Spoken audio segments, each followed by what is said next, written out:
An bayyana cewa ɗan wasan gaba Romelu Lukaku na shirin komawa ƙungiyar ƙwallon ƙafa ta Chelsea a bazara, sai dai wani rahoto ya bayyana cewa ɗan wasan gaban na Belgium baya cikin shirin mahukuntan ƙungiyar ƙwallon ƙafa ta Chelsea a kakar wasa mai zuwa, kamar yadda jaridar Gazzetta dello Sport ta bayyana.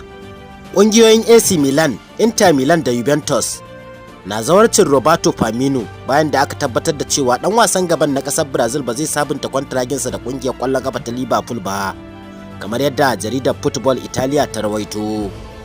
Wani labari ya tabbatar da cewa Leo Messi ya ƙi amincewa da sabon tayin farko na sabunta kwantaraginsa da PSG ta yi masa, saboda albashin da mahukuntan kulab ɗin suka yi masa tayi. Shugabannin PSG na son rage albashin 'yan wasan kulab ɗin saboda dokokin hukumar UEFA game da dokokin kashe kuɗi. A nan kuma wani labari ya bayyana cewa ƙungiyar ƙwallon ƙafa ta Arsenal na son siyar da ɗan wasan tsakiyarta Emil Smith Rowe a wannan bazarar, kamar yadda jaridar Calcio Mercato ta bayyana. A nan kuma an bayyana cewa ƙungiyar ƙwallon ƙafa ta West Ham United na bibiyar yanayin 'yan wasan Manchester United guda uku, wanda suka haɗa da Scott McTominay, Anthony Martial da kuma jagora Harry Maguire. Dukkanin 'yan wasan ƙungiyar ta Manchester United ka iya siyar da su a ƙarshen kakar wasa ta bana, inji Insider Football. A wata tattaunawa da aka yi da kocin ƙungiyar ƙwallon ƙafa na Real Madrid, ya yi magana akan ƙarewar kwantiragin ɗan wasan tsakiyarsa Luka Modric. Ancelotti ya ce Modric zai yi abin da yake ganin ya kamata ya yi, duk da yana magana da mahukuntan kulab ɗin kawo yanzu. Akan wannan babu matsala a gare ni ko a gare shi Luka. Ancelotti ya ƙara da cewa tabbas na sani Luka Modric zai yanke shawara mafi dacewa, babu matsala akan wannan batun.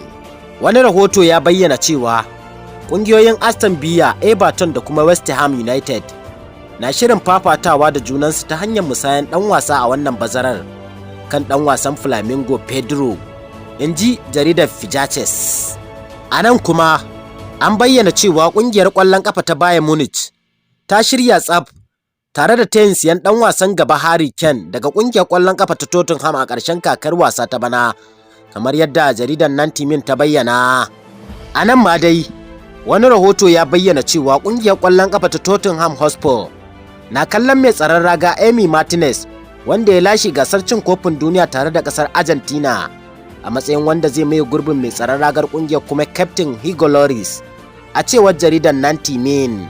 A wani bincike da fagen wasanni ta yi, ta gano cewa matashin ɗan wasan gaba Phil Foden ya zira ƙwallaye 33 kuma ya taimaka 17 an zira ƙwallaye. Hakan yasa ya zama matashin ɗan wasa da ya ci ƙwallo kuma ya taimaka jimilla 50 a gasar Premier League a ƙungiyar ƙwallon ƙafa ta Manchester City. Phil Foden ya kafa tarihin yana da shekaru 22 da kwanaki 280. A wata tattaunawa da aka yi da shi, Carlo Ancelotti ya bayyana cewa 'yan wasan ƙungiyar ƙwallon ƙafa na Real Madrid sun buga yanayin wasan da yake so akan ƙungiyar ƙwallon ƙafa ta Barcelona, inda ya ƙara da cewa kuma kawo yanzu ƙungiyar tana da ƙwarin gwiwa kafin wasan zagaye na biyu. Ancelotti ya ƙara da cewa dole ne mu maimaita hakan a filin wasa na Camp Nou domin doke ƙungiyar ƙwallon ƙafa ta Barcelona kuma tare da zuwa mataki na gaba a gasar cin kofin Copa del Rey. A wani jawabin manema labarai, kocin ƙasar Ingila Gareth Southgate ya yanke hukuncin daina gayyatar ɗan wasan gaban Manchester United Mason Greenwood zuwa tawagar ƙasar Ingila, kamar yadda aka bayyana. Jaridar The Sun ta rawaito cewa Mason Greenwood ba zai sake wakiltar ƙasar Ingila a wasa ba a ƙarƙashin mai horarwa Gareth Southgate. Wani labari ya bayyana cewa an samu cece-kuce da yawa a Real Madrid dangane da matsalolin jiki da raunin da Karim Benzema yake fama da shi da kuma yanayin girman shekarunsa a ƙungiyar. Haka zalika rahoton ya ƙara da cewa mahukuntan ƙungiyar Real Madrid ɗin za su buɗe ƙofar magana siyan sabon ɗan wasan gaba a ƙarshen kakar wasa ta bana, inji Diaros AS. Wani rahoto ya bayyana cewa Bernardo Silva ya riga ya amince koma ƙungiyar ƙwallon ƙafa ta Barcelona a ƙarshen kakar wasa ta bana. Bernardo Silva yana son ya koma Barcelona ne saboda yana sha'awar yin aiki a ƙarƙashin mai horarwa Xavi Hernandez, kuma tuni ya shaidawa shugaban ƙungiyar ƙwallon ƙafa na Manchester City hakan.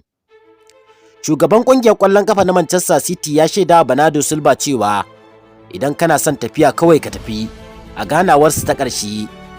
Manchester City ta shaidawa dillalin 'yan wasa kuma wakilin ɗan wasan Jorge Mendes a hukumance cewa idan har Bernardo Silva zai bar ƙungiyar to sai an biya ta euro miliyan 65 a ƙarshen kakar wasan ta bana.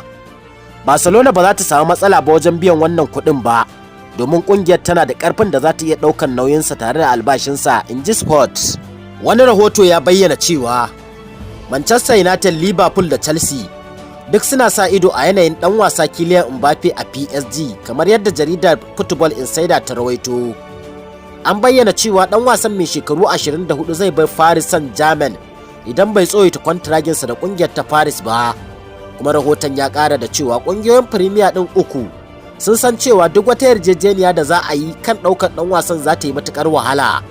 Tauraron ɗan wasan na Faransa yana da kwantiragi har zuwa shekarar 2025 a PSG, kuma ana bayar da rahoton cewa yana samun sama da fam miliyan 1.2 a mako, wanda ke nuna irin cikas ɗin da masu zawarcinsa ke fuskanta a ƙoƙarin kawo ɗan wasan ƙungiyoyinsu a wannan bazarar. A nan kuma an bayyana cewa ɗan wasan bayan Barcelona, Ronald Araujo, yana son ya zama kyaftin ɗin ƙungiyar ƙwallon ƙafa na Barcelona a nan gaba, wanda aka bayyana hakan a matsayin babban burin ɗan wasan. Kuma ɗan wasan an bayyana cewa baya tunanin yin wasa a wani kulab idan ba Barcelona ba, kamar yadda jaridar Sport ta bayyana. A wani labari da ya wallafa, tsohon ɗan wasan Real Madrid Mesut Ozil ya bayyana cewa lashe gasar cin kofin duniya bai canza komai ba a matsayin mafi kyawun ɗan wasan ƙwallon ƙafa, inda ya ƙara da cewa Leo Messi yana nuna kansa a matsayin wanda ya fi kowa kyau a ƙasar Sifaniya, amma Cristiano Ronaldo yana nuna kansa a matsayin wanda ya fi kowa kyau a duk ƙasar da ya taka leda, in ji Ozil. Hoto ya bayyana cewa ƙungiyar ƙwallon ƙafa ta Newcastle United za ta sanya Rafinha a matsayin ɗaya daga cikin manyan 'yan wasan da za su iya siya a ƙarshen kakar wasa ta bana. Marahoton ya ƙara da cewa ana sa ran ɗan wasan na Barcelona wanda ke fafutukar samun daidaito a filin wasa na Camp Nou zai iya kasancewa a kasuwa saboda halin matsin tattalin arziki da ƙungiyar take ciki, kamar yadda jaridar Sport ta bayyana.